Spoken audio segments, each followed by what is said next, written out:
ഇതര സംസ്ഥാന തൊഴിലാളികളുടെ എണ്ണം വർദ്ധിച്ചതോടെ കേരളത്തിൽ കുറ്റകൃത്യങ്ങളുടെ നിരക്കും ഏറെ വർദ്ധിക്കുകയാണ്. കണ്ണൂർ താണയിലെ വാടക ക്വാർട്ടേഴ്സിന് സമീപം ഇതര സംസ്ഥാന തൊഴിലാളിയെ മരിച്ച നിലയിൽ കണ്ടെത്തിയ സംഭവം കൊലപാതകമാണെന്ന് തെളിഞ്ഞു. സഹപ്രവർത്തകരായ രണ്ടുപേരെ കണ്ണൂർ ടൗൺ പോലീസ് അറസ്റ്റ് ചെയ്തു. അസം സ്വദേശികളായ സെയ്ദുൽ ഇസ്ലാം, ഇനാമുൽ ഹുസൈൻ എന്നിവരെയാണ് അറസ്റ്റ് ചെയ്തത്.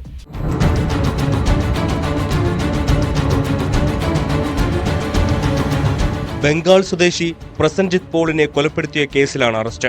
വെള്ളിയാഴ്ച രാവിലെ 8ഓടെയാണ് താണ വാട്ടർ അതോറിറ്റി ഓഫീസിന് എതിർവശത്ത് ഇതര സംസ്ഥാന തൊഴിലാളികൾ താമസിക്കുന്ന ക്വാർട്ടേഴ്സിന്റെ ഏണിപ്പടിക്ക് സമീപം വീണുകിടക്കുന്ന നിലയിൽ ഇയാളെ കണ്ടത്.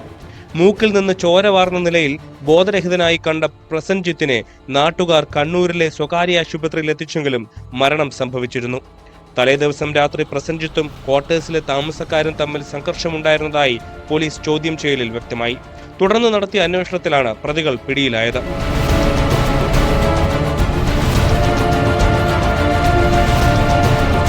അസം സ്വദേശികളായ സെയ്ദുൽ ഇസ്ലാം, ഇനാമുൽ ഹുസൈൻ എന്നിവരെയാണ് കണ്ണൂർ ടൗൺ CI ശ്രീജിത്ത് കൊടേരിയുടെ നേതൃത്വത്തിൽ അറസ്റ്റ് ചെയ്തത്. വാക്ക് തർക്കത്തെ തുടർന്നാണ് കൊലപാതകം. പ്രതികളെ സംഭവ സ്ഥലത്തെത്തിച്ച് തെളിവെടുത്തു.